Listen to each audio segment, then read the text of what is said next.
Hey everyone, it's me, Jennifer DeRozier, your favorite realtor, talking to you guys for the very first time from my office in Fort Myers. Welcome to Rose Tree.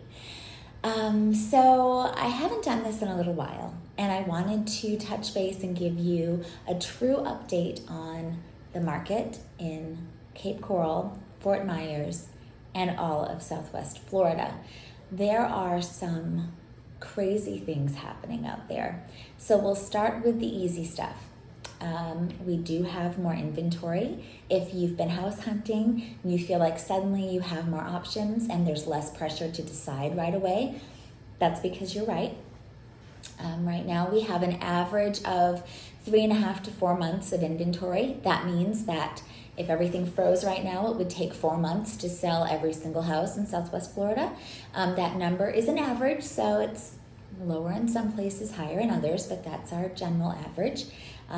This time a year ago, it was closer to 3 weeks of inventory, maybe a month in some places, and so that's wild. And just as a reminder, a balanced market is 6 months of inventory. Anything below 6 months is a seller's market.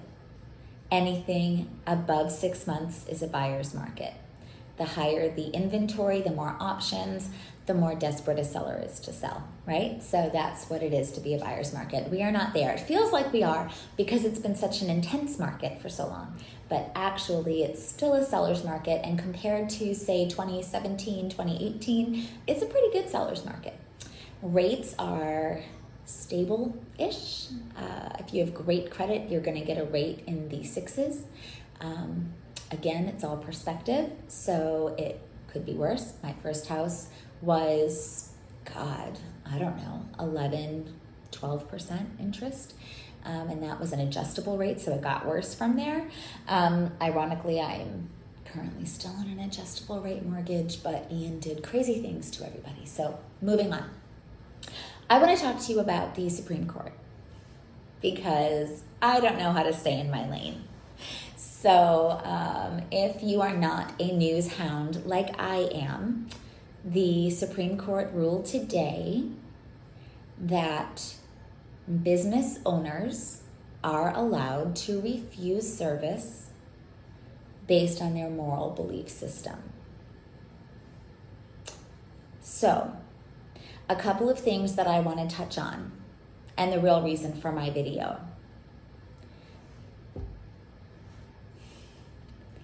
If you are working with a realtor is someone who is a member of our local realtor association, our state realtor association, and our national association of realtors. You know the commercials on TV, that's who we are. You can't be one without the other. So if you are a member of a local association, you are a realtor. Not all licensees are realtors. Some people are just sales agents, and that's fine, but they don't subscribe to the code of ethics like we do. If you are a realtor, you have a code of ethics. I talk about this all the time. So if you've seen me at the association in action, or if you've come by my tent when I sponsor events, I will always talk about this code of ethics. Why? It outlines our duties to each other, our duties to our customers, and our duties to the general public. So let's talk about that. Article 10 in our National Association of Realtors Code of Ethics specifies that in addition to all the other protected classes federally, a realtor cannot discriminate, cannot refuse service to someone based on their sexual orientation, based on their gender identity. Okay? Those two items are included. On top of every other protected class. So gender identity, sexual orientation, included in our code of ethics. So that means, regardless of what the Supreme Court ruled today. Any realtor is bound by our code of ethics to provide you with equitable, reasonable, fair access to housing. I don't talk about this a lot, but I am on the board of directors for our local Realtor Association and our state association. If you are a member of the LGBT plus community and a licensed realtor denies you service based on today's Supreme Court ruling, they are in violation of Article 10. And they need to be reported. I understand we're in Florida, and that makes it messy.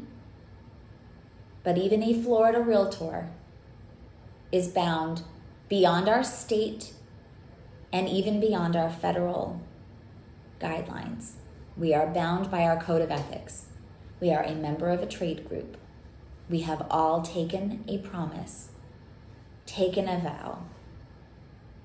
Our licensure guarantees that we will behave in that way, and if we don't, there are consequences.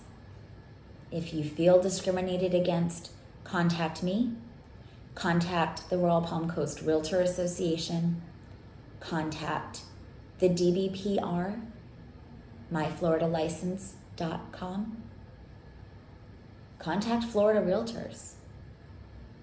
Just know that if you are looking for housing, you are entitled to housing. And any realtor is bound to protect and advocate for you no matter what. And if they don't, they are wrong. You are not wrong. You are just right. That's all I had to say. Happy Friday.